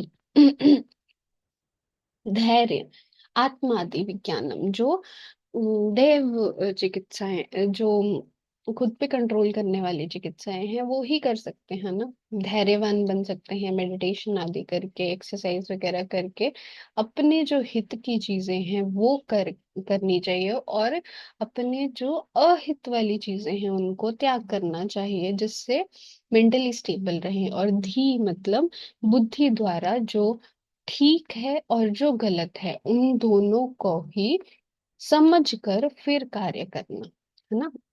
तो बुद्धि का प्रयोग करना, धैर्य से प्रयोग कार्य करना, और आत्मा दे अपने लिए क्या हितकर है, क्या अहितकर है, उसको समझ कर फिर उस चीज का सेवन करना या फिर त्याग करना। ठीक है। तो आत्मविज्ञान से एक और चीज समझ सकते हैं कि समाधि आदि, या फिर परमात्मा का ज्ञान करना, अपनी बॉडी का ज्ञान करना, परमात्मा का ज्ञान करना, योगा का अभ्यास करना। ठीक है। तो इसमें इन सब का आदि, आदि अर्थात देश और काल के अकॉर्डिंग, क्या प्लेस है, कौन सा टाइम है, उसके अकॉर्डिंग इसमें ट्रीटमेंट देनी चाहिए। कौन से दोषों में? मानसिक दोषों में। ठीक है। फिर उसके बाद आता है चतुष्पाद। चतुष्पाद या फिर चिकित्सा के षोडश अंग, 16 अंग आते हैं। चतुष्पाद में चार चीजें हैं जिससे ट्रीटमेंट हम पॉसिबल कर पाते हैं, जिससे ट्रीटमेंट हो पाती है। ऐसे 4 क्रूशियल पार्ट्स हैं, चतुष्पाद हैं। जैसे एक बैल के 4 पैर होते हैं, और ढंग से तभी चल पाएगा एक एनिमल, तभी चल पाएगा जब उसके चारों पैर जो है सलामत होंगे। एक भी पैर टेढ़ा मेढ़ा, डिसेबल, फ्रैक्चर कुछ भी हो जाए तो वो उतना अच्छे से काम नहीं कर पाएगा। तो वैसे ही चिकित्सा रूपी जो एनिमल है उसके 4 पाद हैं, तो इनको बोलते हैं चतुष्पाद। क्या है? पाद चतुष्टयम, 4 पाद हैं, 4 पैर हैं, 4 पिलर्स हैं। क्या है? भिषक, भिषक मतलब डॉक्टर, वैद्य। सेकंड द्रव्य, द्रव्य मतलब औषध, मेडिसिन। उपस्थाता, उपस्थाता मतलब नर्स, परिचारक, ध्यान रखने वाली, इसके ऑर्डर्स को फॉलो करने वाली, और विद इन क्लोज प्रोक्सिमिटी रहने वाली रोगी के। और चौथा है रोगी इटसेल्फ, है ना। एक तो फर्स्ट है पेशेंट, फिर है डॉक्टर, फिर है नर्स, एंड देन है मेडिसिन। विषय द्रव्यान्य उपस्थाता रोगी पात्र चतुष्टयम। रोगी, ये जो हॉस्पिटल है इसके चार पैर हैं, या फिर जो मेडिसिन हम कंडक्ट करते हैं उसके चार पैर हैं। डॉक्टर, मेडिसिन, उपस्थाता, नर्स एंड रोगी। फिर इन चारों के, इनके प्रत्येक के चार चार गुण बताए हैं। विषय के चार गुण बताए हैं, मेडिसिन के चार गुण, उपस्थाता के और रोगी के चार गुण बताए हैं। जो इन गुणों को टिक टिक टिक टिक टिक कंप्लीट करता है तो उसकी जो रोग है वो साध्य हो जाता है, मतलब वो ट्रीट हो जाता है पेशेंट। ठीक है। तो सबसे पहले डॉक्टर के ही गुण पढ़ लेते हैं। क्या है डॉक्टर के गुण? क्या दिए हैं डॉक्टर के गुण? दक्षति, दक्ष तीर्थ। एक सेकेंड। ठीक है। तो इसमें सबसे पहले है भिषक के गुण।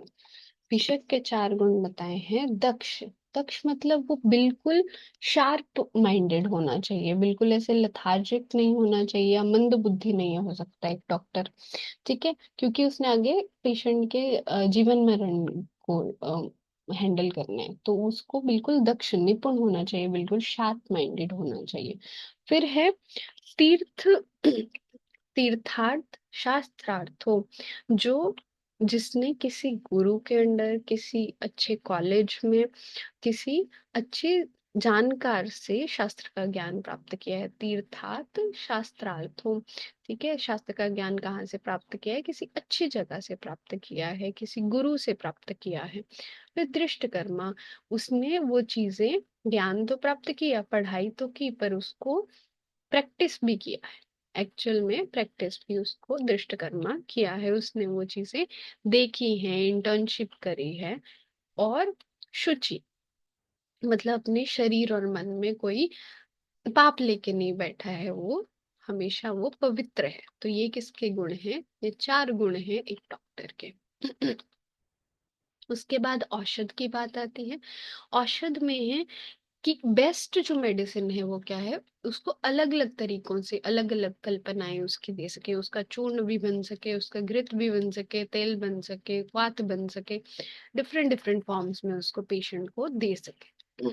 बहुगुणम, एक ही मेडिसिन में पेशेंट को ज्यादा मेडिसिन न खानी पड़े, एक ही मेडिसिन में बहुत सारे गुण हो, या एक ही मेडिसिन डायरेक्ट वो डिजीज पे काम कर जाए। फिर संपन्नम, जो उसके रस गुण वीर्य विपाक है उससे वो युक्त होना चाहिए, है ना। कुछ मेडिसिन होती हैं वो शेल्फ लाइफ को पार कर जाती हैं, तो वो अपने गुणों से युक्त नहीं है। तो ऐसी मेडिसिन होनी चाहिए। बेस्ट मेडिसिन कौन सी? ऐसी मेडिसिन होनी चाहिए जो इस गुण को होल्ड करके रखे, कि जो जिस कार्य को वो करने में समर्थ है वो कर पाए, है ना। वो अपने शेल्फ लाइफ, वो एक्सपायर्ड ना हो, वो अपने शेल्फ लाइफ के अंडर ही हो। ठीक है। उसके बाद है योग्यम, जो रोगी के अकॉर्डिंग, व्याधि के अकॉर्डिंग, देश के अकॉर्डिंग, काल के अकॉर्डिंग, या फिर एज के अकॉर्डिंग, दोष के अकॉर्डिंग, धातु के अकॉर्डिंग, उस बॉडी के अकॉर्डिंग योग्य रहे। ठीक है, उस डिजीज, उस प्लेस, उस काल, उस बॉडी, है ना, उस एज में वो अप्रोप्रिएट हो, वो योग्य हो। ठीक है। उसके बाद आता है परिचारक। परिचारक क्या है? जो केयर करेगा। तो केयर करेगा तो उसमें अनुरक्त, कल्याण करने का, या एक समर्पण का भाव हो उसमें। ठीक है। कल्याण करने का या प्रेम का भाव हो, दैट इज अनुरक्त। तो उसमें गुण होना चाहिए शुचि, खुद भी वो साफ रहना चाहिए, है ना। और वैद्य की तरह ही उसमें कोई मन में भी कोई दोष, कोई मलिनता लेके ना बैठा हो, कोई द्वेष लेके ना बैठा हो। और बाहरी रूप से भी वो स्वच्छ होना चाहिए। दक्ष, वो भी निपुण होना चाहिए, वो भिषक के साथ मिलकर कार्य कर सके, इसलिए वो भी अपने कार्य में दक्ष होना चाहिए। जैसे बोला ये इंजेक्शन लगा दो, या जो भी उसके ऑर्डर्स हैं उसको निपुणता से वो कंडक्ट कर पाए, दैट इज दक्ष। फिर है बुद्धिमान। बुद्धिमान तो ऑब्वियसली वो होना ही चाहिए। तो बुद्धिमान, देखिए यहाँ पे बुद्धिमान जो है वो परिचारक का गुण है, भिषक का गुण नहीं है। ठीक है, भिषक दृष्टकर्मा होगा, तीर्था शास्त्रार्थ होगा, शुचि होगा और दक्ष होगा। ठीक है, इसने शास्त्रों का अध्ययन नहीं भी किया है तो भी ये मतलब ऑब्वियसली करेगा ही, लेकिन शास्त्रार्थ किसको बोला है? डॉक्टर को बोला है। लेकिन बुद्धिमान, टाइम के अकॉर्डिंग जो कार्य कर सके, ऑर्डर्स को फॉलो कर सके, बुद्धिमान जो है वो नर्स को बोला है या परिचारक को बोला है। ठीक है, उसके बाद आता है रोगी के गुण। तो रोगी के भी 4 गुण बताए हैं आयुर्वेद में। ये जो ट्रीट हो पाएगा वो कैसा रोगी होगा? वो कैसा रोगी होगा? एक्चुअल में उसके पास पैसे होने चाहिए। पैसे मतलब वो ट्रीटमेंट को अफोर्ड करना चाहिए, धनवान होना चाहिए, मतलब आढ़्य होना चाहिए।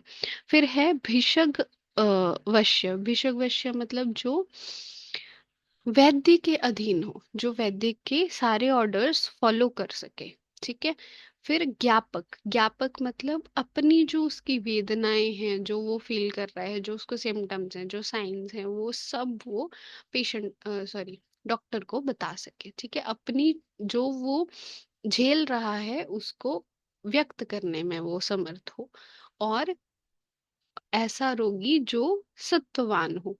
ठीक है, जो क्लेश को सह सके, जो मेडिसिन खा सके, जो उन प्रोसीजर्स को के थ्रू गुजर सके।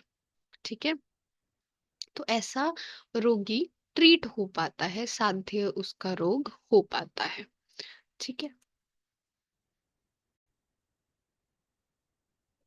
4 चीजें पढ़ी, 4 जो अंग पढ़े, 4 चतुष्पाद पढ़े, उनके हमने 4 4 लक्षण पढ़े। ठीक है, तो ये चारों 4 बाय 4 मिलकर 16 अंग होते हैं, षोडश अंग हैं चिकित्सा के।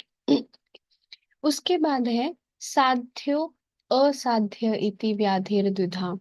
ठीक है, साध्य और असाध्य व्याधि 2 टाइप की हैं। साध्य मतलब जो ट्रीट हो सकती हैं, असाध्य मतलब जो अनट्रीटेबल है, जिसको हमें त्याग ही कर देना चाहिए, नहीं तो यश की हानि होगी। सब चीज जो पता ही है कि जिसका प्रोग्नोसिस ठीक नहीं है, पेशेंट मरने ही वाला है, तो उसको हम ट्रीट नहीं कर सकते, वो आता है असाध्य।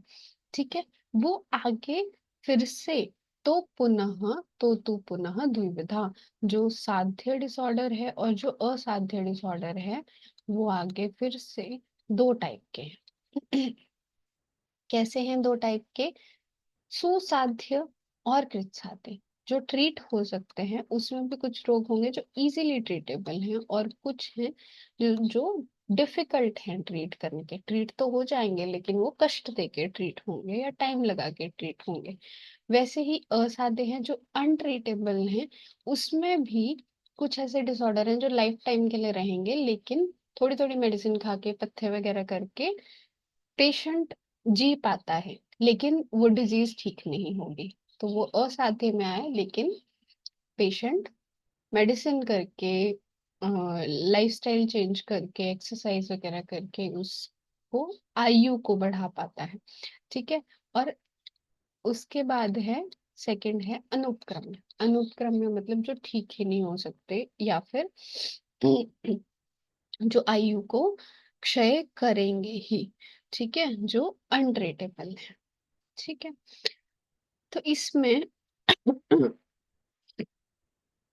एग्जाम्पल्स में या फिर में डायबिटीज ले सकते हो आप, या फिर श्वास रोग, अस्थमेटिक, जो हमेशा उसको पंप लेके चलना पड़ेगा लेकिन वो जी पाता है थोड़े टाइम तक। तो ठीक है, और उसके बाद है अर्श। जैसे अर्श है, लाइफ टाइम का डिसऑर्डर है। पाइल्स अगर किसी को एक बार हो जाए तो वो कंटिन्यूस होती ही रहेगी, बट जीवन की हानि नहीं करेगी, उसको कंटिन्यूस मेडिसिन लेनी पड़ेंगी ऐसे। ठीक है, फिर उसके बाद है जो हमने सुख साध्य है, सबसे पहले उसके लक्षण पढ़ेंगे। सुख साध्य के क्या लक्षण है, हमें कैसे पता चलेगा कि इजीली ट्रीटेबल है? तो सबसे पहले सर्व औषध क्षमे देहे यूनः पुंसो जितात्मनः। ऐसा ऐसा रोगी का शरीर है, ऐसा पेशेंट है जो युवावस्था में उसको वो डिजीज हुई है, तो वो सारी औषधियों को सहने के, सारे प्रोसीजर्स को करने के सक्षम है। ठीक है, और देह कैसा है उसका? यून, जवान है ना, युवावस्था है उसकी। और पुरुष है, पुरुष में ज्यादा कैपेबिलिटी होती है, उस फिजियोलॉजी एनाटॉमी देखें तो उनके मतलब स्ट्रेंथ ज्यादा रहती है। पुरुष हो जितात्मना, जितात्मना मतलब अपनी इंद्रियों पे उसको कंट्रोल है, तो वो जो डॉक्टर बताएगा उसको अच्छे से फॉलो कर पाएगा, तो वो इजीली ट्रीटेबल हो जाएगा। ठीक है, फिर उसके बाद है अमर्मगु। मर्म हमने पढ़े थे, जो वाइटल ऑर्गन्स होते हैं, जैसे हार्ट हो गया या फिर ब्रेन हो गया, है ना, या फिर ब्लैडर भी मान सकते हैं, है ना। तो ये जो वाइटल ऑर्गन्स हैं, इसमें वो डिजीज ना हो। ठीक है, वाइटल ऑर्गन्स में नहीं होगी तो काम चल जाएगा, तो अच्छे से ट्रीट हो सकता है, मतलब उसके अ, उसको जीवन को घातक ना हो। ठीक है, फिर अल्पहित्व हम, इसने थोड़ा सा ही कुछ कॉजेज थे, थोड़े से निदान का सेवन कर लिया था, तो उसके बाद डिजीज हो गई थी, तो वो थोड़े से ही ट्रीटमेंट से ठीक हो जाएगा। फिर अ, अल्प उसमें हेतु है, अल्प ही अग्र रूप है, मतलब अल्प ही उसमें पूर्व रूप आए थे, अल्प ही उसमें रूप सिम्टम्स हैं, और अल्प ही उपद्रव है, अनुपद्रव है, मतलब उसमें कॉम्प्लिकेशन अनुपद्रव है, नहीं है कॉम्प्लिकेशन। ठीक है, अल्प रूप में हेतु है, अल्प रूप में पूर्व रूप है, और अल्प रूप में रूप है, लेकिन कॉम्प्लिकेशन जीरो है, तो वो इजीली ट्रीटेबल हो जाएगा। उसके बाद सुख साध्य का और क्या लक्षण है ये पढ़ लिए। इसके बाद अतुल्य दोष, अतुल्य दुष्य देश ऋतु प्रकृति। ठीक है, इसका क्या मतलब है कि उसके जो रस रक्त आदि जो दुष्य धातुएं हैं, देश जैसे आनूप जंगल या साधारण, और वर्षा शरद आदि ऋतुएं, प्रकृतियां उसकी वात पित्त कफ आदि, वो सिमिलर ना हो, है ना। अगर सिमिलर होगा, कफ ही दोष है, कफ ही प्रकृति है, कफ की ही ऋतु चल रही है, कफ ही देश है ना, और धातु भी वैसी ही है, मेद वाली है, ठीक है, कफ के तुल्य है, तो कफ का उसमें बल बढ़ जाएगा। तो ये जो सारी चीजें हैं, ये सारी ही फेवरेबल ना हो।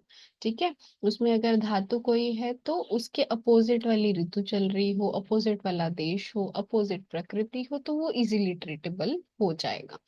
ठीक है, उसके बाद पाद संपत्ति, जो चार हमने पाद पढ़े, विषग, द्रव्य, उपस्थाता और रोगी, वो सारे उपलब्ध हो, उनमें से कोई भी, उनके जो चारों चारों गुण हैं, जो 16 गुण हैं, वो 16 में से 16 ही गुण हो। ठीक है, उस अपने गुणों से संपन्न हो, संपन्न हो। उसके बाद ग्रहेषु अणुगुणेषु,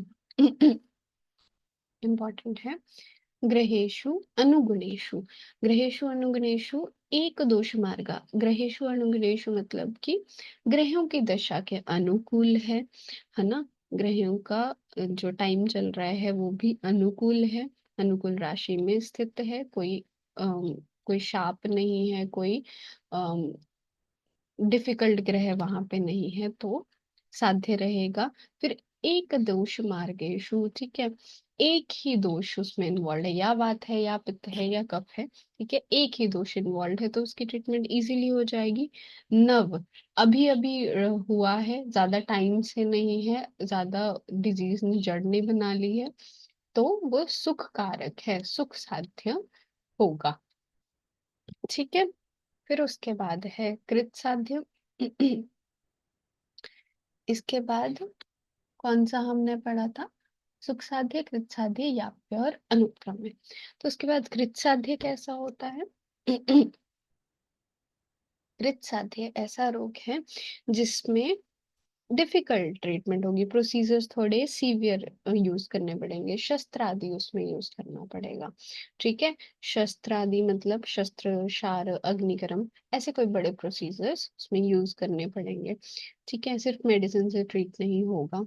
संकरेच, संकर मतलब इसमें सिम्टम्स मिले जुले होंगे, दोष मिले जुले होंगे, वात और पित्त दोनों मिल गए होंगे, पित्त और कफ दोनों मिल गए होंगे, उनके सिम्टम्स मिल गए होंगे, संकरेच यहाँ पे थोड़ा सा दोष जो है एक दूसरे को सपोर्टिंग होंगे, संकर होंगे।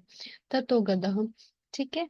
और ये हुआ कृत्साध्य। दो ही चीजें इसमें बोली हैं कि शस्त्र आदि यूज करना पड़ रहा है और संकरेच, ठीक है। दोष जो है संकर है, ठीक है। उसके बाद आता है याप्य। याप्य जो था वो असाध्य में था। याप्य क्या था? असाध्य में था। तो इसमें क्या है? शेषा शेषत्वात आयुषो, ट्रीट तो नहीं होगा लेकिन रेस्ट ऑफ द लाइफ, जितनी भी लाइफ बची है उस टाइम पे उसको पथ्य अभ्यास करना पड़ेगा। और पथ्य का फॉलो नहीं किया तो डिजीज बढ़ जाएगी।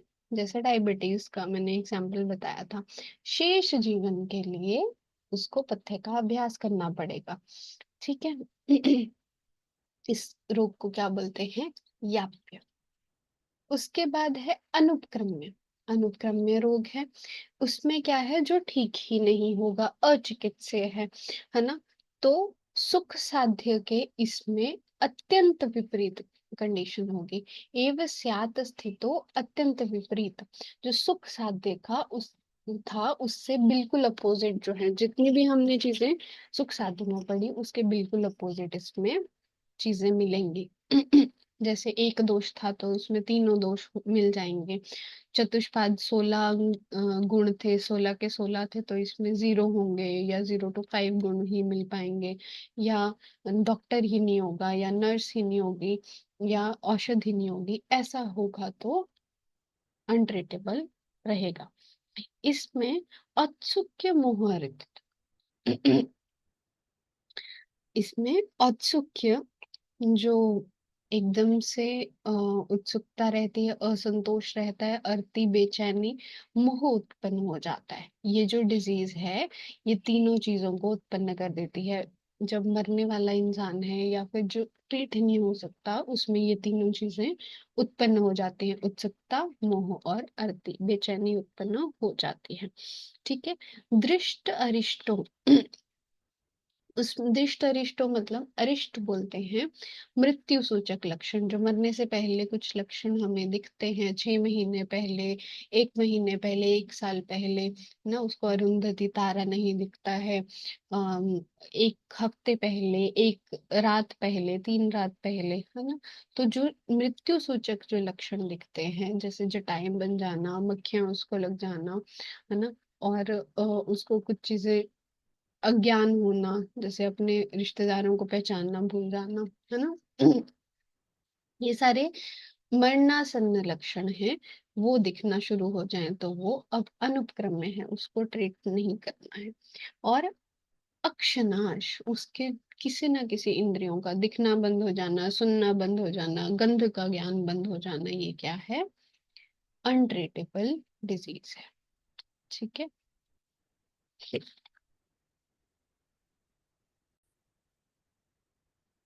लास्ट में एक और बता दिया गया है कि कौन से रोगियों को त्याग कर देना चाहिए। कौन से जो रोगी हैं वो अगर अपने गुण युक्त नहीं है तो उनका त्याग कर देना चाहिए, उनकी ट्रीटमेंट नहीं ही करनी चाहिए, है ना। तो कौन से रोगी हैं? विषग, विषग भूपेश दुष्ट, ठीक है। या फिर वो डॉक्टर से या फिर भूपे, राजा से जो टॉप में है, पावर में है, उससे द्वेष करता हो तो उसकी ट्रीटमेंट नहीं करने को बोला है। तेषाम द्विषम द्विषम, उनका शत्रु हो तो नहीं करना है। हीन उपकरण, है ना, जिसमें उतने पैसे नहीं हैं या फिर वो अफोर्ड नहीं कर पा रहा है तो फिर उसकी ट्रीटमेंट नहीं करने को बोला है, ठीक है। जिसके पास साधन ही नहीं है, जिसको ठीक भी कर दिया बाद में वो जो पथ्य फॉलो करना है उसको नहीं कर पाएगा तो उसकी ट्रीटमेंट नहीं करनी है। व्यग्रम अविधेय। व्यग्रम होता है जिसका चित्त स्थिर नहीं है ना। जिसका चित्त स्थिर नहीं है वो बाद में फिर से वो डिजीज ले आएगा या कोई और डिजीज ले आएगा या उसकी कॉम्प्लिकेशन करा लेगा। तो इससे हम उसकी ट्रीटमेंट करेंगे तो हमारी यश की हानि होगी। तो जिसका चित्त स्थिर नहीं है वो हम पे ही ब्लेम्स भी कर सकता है, तो इसलिए उसकी ट्रीटमेंट नहीं करने को बोला है। फिर है अविधेय। अविधेय मतलब जो वैद्य की आज्ञा को मानता नहीं है, जो फॉलो नहीं कर पाता है, विधेय नहीं कर पाता है, पालन नहीं कर पाता है, उसके लिए ट्रीटमेंट नहीं करने को बोला है। फिर है गत आयुषा, जिसकी आयु शेष नहीं रही है, जो बहुत ही एज्ड पेशेंट है, जिसकी आयु शेष नहीं है, जिसको ट्रीट करके भी आगे वो जिंदा ही नहीं रह पाएगा, जिसकी आयु ही शेष नहीं है, उसकी भी ट्रीटमेंट नहीं ही करनी है। फिर चंड। चंड मतलब बहुत ही अभिमानी है, बहुत ही क्रोधी अभिमानी है, उसकी ट्रीटमेंट नहीं करनी है। फिर शोकातुर, जो बहुत ही डिप्रेस्ड है, उससे भी ट्रीटमेंट नहीं करनी है। भीरू डरपोक है, उसकी भी ट्रीटमेंट मना की है। कृतज्ञ, जो उपकार करने पे उस चीज को मानता नहीं है, ठीक है, और खुद को ही श्रेष्ठ मानता है, जो उपकार करने पर भी गालियां ही देता है, उसकी भी ट्रीटमेंट नहीं ही करनी है। फिर वैद्य मानिना। वैद्य मानिना मतलब चिकित्सक ना होते हुए भी अपने को चिकित्सक समझता है, ठीक है, कई गूगल वगैरह करके आते हैं। वैद्य मानी मतलब मूर्ख, खुद को ही मूर्ख रूप में वैद्य है, जो चैट जीपीटी वगैरह करके आया है ना, उसकी ट्रीटमेंट नहीं करनी है। जो खुद को ही वैद्य मानता है, तो वो खुद ही अपनी ट्रीटमेंट कर ले, वो वैद्य के पास फिर ना आए। वैद्य ऐसे रोगी का त्याग करे, इसका कहा गया है। और आदि आदि ऐसे जो सिमिलर गुण वाले हैं, उनका त्याग करने को बोला है। फिर उसके बाद ये तो वैसे चैप्टर हो गया है। इसके बाद इस चैप्टर में आप अभी रीड करके आएंगे, वो मैं क्लास में थोड़ा इसका बता दूंगी कि अध्यायों के संग्रह का बताया है, ठीक है। इसमें क्या बताया है, अध्यायों का संग्रह मतलब इस होल ऑफ द अष्टांग हृदय में मैंने लिखवा दिया था कि सूत्र स्थान में 30 चैप्टर्स हैं, तो उन 30 चैप्टर्स के नाम बताए हैं। फिर निदान स्थान में 16 चैप्टर्स हैं, उसके नाम बताए हैं। शारीर स्थान में 6 चैप्टर्स हैं, उसके नाम बताए हैं। Names of the chapters are given in जो अगले अपकमिंग श्लोक्स। फिर चिकित्सा स्थान में कितने थे, चिकित्सा स्थान में 22 चैप्टर्स थे। फिर वैसे ही कल्प और सिद्धि में 6 चैप्टर्स थे, कल्प सिद्धि स्थान में। और उत्तर तंत्र में 40 चैप्टर्स थे। तो इसमें थोड़ा थोड़ा देख लेना है। जैसे शरीर स्थान है, तो उसमें थोड़ा सा अरिष्टों का भी वर्णन है। निदान स्थान में ऑब्वियसली सब डिजीज के कॉजेस बताए हैं। सूत्र स्थान तो हम पढ़ ही रहे हैं, इसमें हमें होल ऑफ द इसका संग्रह मिलेगा। फिर चिकित्सा स्थान में चिकित्सा का वर्णन है। और कल्प सिद्धि में जैसे वमन के कल्प हैं, विरेचन के कल्प हैं, औषधियों के बारे में वर्णन है, औषधियों का संग्रह है। और उत्तर तंत्र में एक तरह का डिफरेंट रोगों की चिकित्सा बताई है इसमें। जैसे सर्जिकल रोग हैं, ऑप्थेल्म के रोग हैं, ईएनटी के डिसऑर्डर्स हैं, उनकी भी ट्रीटमेंट बताई है। भूत आदि की भी ट्रीटमेंट बताई है। फिर कुछ गुह्य रोगों का वर्णन किया गया है, क्षुद्र रोगों का वर्णन यहाँ पे मिलता है। विष का भी वर्णन यहाँ पे मिलता है। जैसे सुश्रुत में कल्प स्थान में विष का वर्णन मिलता है, टॉक्सिकोलॉजी का। लेकिन अष्टांग में उत्तर तंत्र में विष का वर्णन मिलता है। जैसे कीट विष हो गया, स्नेक बाइट हो गया, लूता विष हो गया, मूषिक विष हो गया, है ना, राइट, का जो रहता है बाइट। तो विष रोगों का वर्णन यहाँ पे उत्तर तंत्र में है। तो एक बार इन चैप्टर्स को गो थ्रू करके आना है। और बाकी में कुछ भी डाउट होगा तो क्लास में बता दूंगी।